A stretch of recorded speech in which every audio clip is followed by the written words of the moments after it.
Yo mga kuan! Tara, samahan niyo ko. Balikan natin nung gumala kami sa Boulevard World dito sa Riyadh, Saudi Arabia. Ito po pala ay isang entertainment zone na suitable for any individuals and families, any nationalities, mapabata, matanda, may ngipin o wala na mahilig mag-travel, mag-explore at maglaro. At dito sa loob guys, makakapunta kayo sa iba't ibang bansa. And syempre pa, hindi mawawala ang ating mga bantay dyan. At pagpasok nyo pa lang, ayan na po, i-check na po nila yung inyong QR code na binook nyo in advance. And syempre, hindi mawawala ang scanner. At dahil dyan, kailangan nyo pong hubarin ang inyong mga damit. Ang inyong mga gamit, ayan, na nakapulupot sa inyong mga katawan. At pagkatapos nyaan, o kung okay na kayo, ayun, makakapasok na kayo sa loob guys. Ayan, at nakikita nyo naman ayan po yung bubungad sa inyo sa entrance area. And by the way guys, nag-book pala kami dito ahead of time para makakuha po kami ng ticket at para makapasok po kami sa loob. For an adult ay nagkakahalaga po ng 58 riyals, that is for weekends, and 29 riyals po tuwing weekdays. At para po pala sa karagdagang mga detalye, pwede nyo pong i-download ang WeBook application or pumunta po kayo mismo sa official website para malaman nyo po ang availability ng araw na gusto nyo and yung time na gusto nyong pumunta po dito sa Boulevard World. Pero mas maganda po na mag-book po kayo ng maaga kasi ang dami-dami pong mga taong gustong pumunta dito at para po makuha nyo po yung slot na gusto nyong makuha. At hindi ko na ito patatagalin guys. Ayan, tara samahan nyo na ako sa loob at itutour ko na kayo kung anong bansa ang ating unang pupuntahan. Syempre yan yung bubungad sa ating entrance guys. And sa nakikita nyo naman ang daming tao that time nung pumunta kami.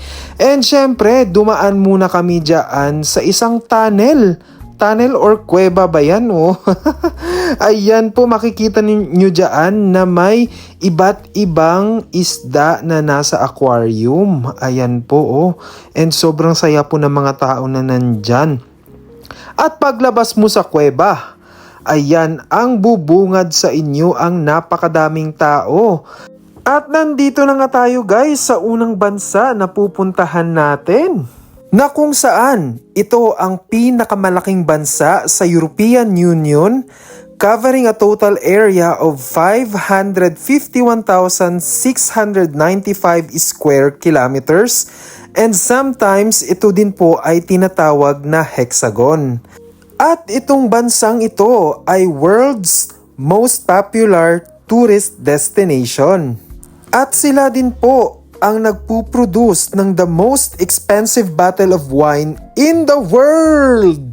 Naku, parang alam nyo na kung nasaan ako ngayon guys. Ang salita nila dito ay French, pero hindi nanggaling dito ang French fries. Ayan, sa nakikita nyo, andyan po yung Eiffel Tower. And syempre, nandito tayo sa bansang France. At pagkatapos nga sa bansang France, ay pupunta na naman tayo sa ating next destination. Ayan guys, pagka pumunta kayo dito, wag nyong kakalimutang magbaon or bumili ng tubig, iwas dehydration. Dahil po sa dami ng taong naglalakad dyan sa inyong paligid, tsak, kayo ay mauuhaw. Mauuhaw kayo sa pagmamahal niya o pagmamahal ng jowa ng iba. Ayan, sorry. Hindi pala yun, sorry. At ang next destination natin guys, na kung saan ang kanilang flag ay may 27 versions. At dito mo matatagpuan ang fourth longest river system in the world. At dito rin po natin matatagpuan guys ang the best musical artists of all time. At syempre naman, hindi magpapahuli ang ating mga OFW dito kasi sobrang dami nila.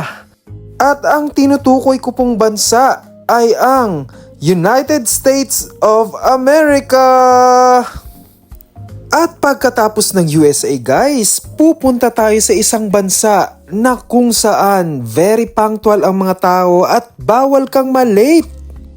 At kung malilate ka guys, ay mauubusan ka na ng pagkain sa KFC.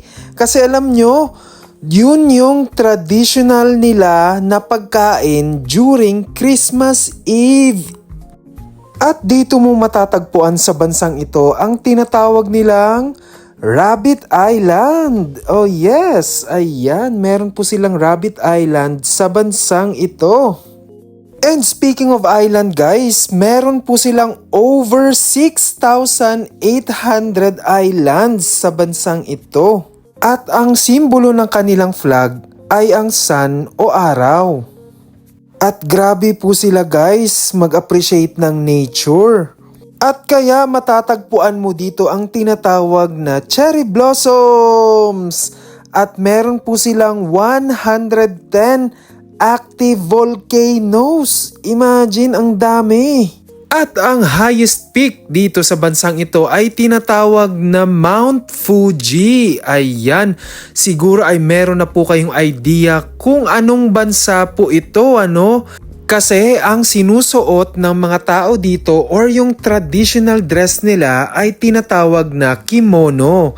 At tama po kayo, ito po ay ang bansang Japan. Japan, sagot sa kahirapan. At kung kayo po ay nag-enjoy sa tour natin ngayon, kita-kits po tayo sa ating part 2. Ayan, maraming salamat po sa inyong lahat.